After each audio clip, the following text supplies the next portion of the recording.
me chamo Jackson, sou nutricionista, formado pela UFCG do campus Cuité, e a convite do professor Felipe, eu vim aqui conversar um pouco com vocês sobre as proteínas animais e as proteínas vegetais. Bem, falar sobre proteínas e aminoácidos é um assunto complexo e vamos precisar usar alguns termos técnicos para melhor entendermos as questões que rondam esse tema, né, o tema das proteínas. Vamos usar conceitos como valor biológico e digestibilidade, que são temas que vocês muito provavelmente, enquanto estudantes da nutrição, já devem ter ouvido ou até mesmo usado. Para iniciarmos a conversa, vamos relembrar que as proteínas elas são aglomerados de aminoácidos, certo? Temos diferentes aminoácidos. Isso significa que alguns aminoácidos nós produzimos, nosso corpo produz, que são chamados aminoácidos não essenciais. Temos os aminoácidos que o nosso corpo não produz, que são justamente os 9 aminoácidos essenciais. Justamente por não produzirmos, temos que obtê-los de fonte externa, que seria a nossa alimentação. E também temos aminoácidos que, em algumas condições, em algumas circunstâncias, eles não são produzidos de maneira suficiente, como, por exemplo, nos casos de queimadura grave, onde o indivíduo está em um estado em que ele não consegue produzir aminoácidos suficientes, os aminoácidos necessários para a sua recuperação. E esses são tidos como os aminoácidos condicionalmente essenciais. A natureza produz todos os aminoácidos e todos os alimentos têm aminoácidos, só que em quantidades e concentrações variadas. Em relação às fontes de proteínas, temos as fontes de proteínas de origem animal, que são as carnes, os laticínios, os ovos e os derivados. A proteína animal ela é uma ótima fonte de aminoácidos, principalmente aminoácidos essenciais, vitaminas, principalmente as do complexo B, minerais como o cálcio e o ferro M, e uma boa fonte de gordura e calorias. Por outro lado, também temos as proteínas de origem vegetal, que são as leguminosas, os feijões, a lentilha, o grão de bico, as castanhas e amendoins, as sementes, principalmente a semente de abóbora, e os vegetais, como couve e o brócolis. A proteína vegetal ela é uma ótima fonte de aminoácido, fibras alimentares, vitaminas, minerais, fitoquímicos e antioxidantes. Por outro lado, ela tem poucas quantidades de gordura e é considerada uma proteína pouco calórica. Existem também alimentos proteicos que não são nem do reino vegetal nem do reino animal, como, por exemplo, os cogumelos, o champignon e o shiitake, que são do reino fúngico. Também temos as algas marinhas, a mais famosa dela é a espirulina, e as que encontramos nos sushis e nos temakis, que são do reino protista. Então vamos àquela história de proteína animal versus proteína vegetal.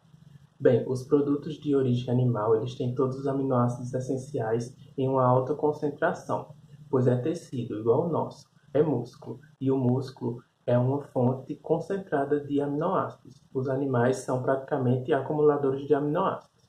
Aí a gente se pergunta, de onde que vêm todos esses aminoácidos? Bem, a natureza produz todos os aminoácidos e todos os alimentos contêm aminoácidos. Os animais, eles se alimentam desses alimentos, os processam, metabolizam e acumulam ele nos tecidos, no músculo. Então, assim é mais fácil se eu quero uma concentração muito alta e de uma vez só de aminoácidos, eu comer algo animal. Mas aí a gente se pergunta, a gente precisa disso tudo? Vocês vão ver ao longo do curso as recomendações de ingestão e de consumo de proteínas. As proteínas de origem vegetal, elas diferem das proteínas de origem animal pelo seu conteúdo não completo de aminoácidos. Elas são tidas como fontes não tão boas de aminoácidos. Por quê? Porque quando você compara o perfil de aminoácidos essenciais, eles estão em menor quantidade nas proteínas vegetais quando comparadas com as proteínas de origem animal, mas eles estão lá. Todos os alimentos de origem vegetal têm aminoácidos, só que em quantidades menores. Mesmo que um alimento de origem vegetal individualmente, como o brócolis, não tenha todos os aminoácidos, nós não consumimos alimentos isoladamente. Consumimos? Não, nós misturamos os alimentos. Então, em uma dieta balanceada, que é o recomendado, nós vamos misturar os grupos alimentares e, com isso, vamos estar misturando os seus aminoácidos. Então, em uma dieta balanceada, é possível sim obter todos os aminoácidos necessários. Aí a gente pensa, porque sempre quando falamos em proteínas relacionamos com a carne? Isso é cultural, é um aspecto enraizado da nossa cultura. Todos os alimentos contêm aminoácidos, só que em concentrações diferentes. O que acontece é que os alimentos de origem animal, eles têm uma concentração de aminoácidos, principalmente aminoácidos essenciais, em uma alta concentração, quando comparados a alimentos de origem vegetal. Mas isso, de forma alguma, significa que eles sejam a única fonte. E é cultural e se tornou o nosso modelo alimentar, principalmente o ocidental. E também, de forma alguma, significa que seja o único modelo existente. Existem populações e povos que não consomem produtos de origem animal, não consomem a carne ou consomem pouca quantidade de carne e de produtos de origem animal. Vocês, enquanto estudantes da nutrição, já devem ter ouvido falar em valor biológico, proteínas de alto valor biológico, proteínas de baixo valor biológico. Só que esse conceito ele é um pouco ultrapassado. Primeiro porque a maioria das pessoas que estão assistindo essa aula, muito provavelmente, são muito mais jovens do que esse conceito. Em 1960, se falava-se em valor biológico, que é um método que é usado para avaliar a qualidade da proteína. Nesse método, a gente compara a proteína dos alimentos com a proteína do ovo, que no caso é a albumina. Então, é por isso que o valor biológico ele é um dado inapropriado, porque ele usa um método de avaliação para o alimento isolado, o alimento separado. E nós não só comemos um alimento ou outro alimento, nós misturamos os grupos alimentares. E quando nós nos alimentamos misturando esses grupos alimentares, nós também estamos misturando os aminoácidos desses alimentos. Então é por isso que o valor biológico se tornou um dado questionável, um método questionável. Com o valor biológico sendo questionado, em 1990 foi criado um método de avaliação da qualidade da proteína pela sua digestibilidade, que é o PDCAAS, que é o score de aminoácido corrigido pela digestibilidade da proteína. A digestibilidade da proteína é basicamente o quanto a gente consegue absorver da proteína ingerida. A proteína ela tem uma característica que a difere dos outros macronutrientes, dos lipídios e dos carboidratos, que é a questão dela conter nitrogênio em sua estrutura. Então, quando falamos nesse tema, proteínas e nitrogênio são basicamente sinônimos. Para avaliar a digestibilidade, avalia-se o nitrogênio que entra através da nossa alimentação e o nitrogênio que sai, que é excretado através das fezes. Agora vamos dar um exemplo hipotético. Se uma pessoa ela consome 100 nitrogênios e 20 deles aparecem nas fezes, significa que 80 nitrogênios foram absorvidos. Então, a digestibilidade é em torno de 80%. Esse é o conceito básico para avaliar a digestibilidade das proteínas. E essa digestibilidade ela varia de acordo com o que consumimos. Os alimentos de origem animal, eles têm uma digestibilidade que é em torno de 95 a 98%.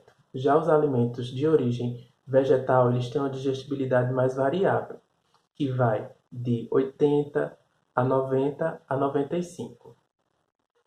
Então, por esse método de digestibilidade, as proteínas vegetais elas têm uma menor digestibilidade quando comparadas às proteínas de origem animal. Só que existe um grande questionamento nesse quesito, porque quando nos alimentamos de um alimento vegetal, ele contém fibras, e essas fibras, as fibras alimentares, elas vão ser utilizadas pelas bactérias do nosso intestino, pela nossa microbiota intestinal. E sabe-se que algumas dessas bactérias da nossa microbiota intestinal, elas são capazes de produzir nitrogênio, de sintetizar nitrogênio. Então você pode ter um conteúdo fecal contaminado pelo nitrogênio que foi produzido pelas bactérias e não pelo o nitrogênio que sobrou dos alimentos que você consumiu. Ou seja, você produziu um nitrogênio que apareceu nas fezes, mas que não veio do alimento que você consumiu. Então, assim, esse método ele tem um viés, tem um erro metodológico, justamente por essa questão da produção de nitrogênio não ser exclusivamente da questão da proteína. Também tem a produção de nitrogênio através das bactérias da nossa microbiota intestinal. Mas esse método foi utilizado durante muito tempo. Porém, a ciência evoluiu muito e hoje em dia temos novos parâmetros para avaliar a qualidade da proteína. A FAO, que é a Organização das Nações Unidas para a Alimentação e Agricultura, em 2013, lançou o DIAS, que é um novo método para avaliação da qualidade proteica. Esse método ele fala do coeficiente de absorção do aminoácido. Chegou-se à conclusão de que, quando ingerimos a proteína e ela é processada no nosso estômago e quebrada em aminoácido, a partir do momento que separou a proteína do aminoácido, não importa se ele veio do frango ou da soja, é o aminoácido que vai ser absorvido. Esse novo documento, o DIAS de 2013, ele nos trouxe que não podemos mais falar em qualidade proteica em termos de absorção da proteína, porque cada aminoácido, independente da sua fonte alimentar, ele vai ter uma absorção dependente do intestino de cada indivíduo. Ou seja, quem vai ser absorvido vão ser os aminoácidos, independente da sua fonte alimentar, se foi animal ou vegetal. E a sua absorção vai ser dependente do intestino de cada indivíduo.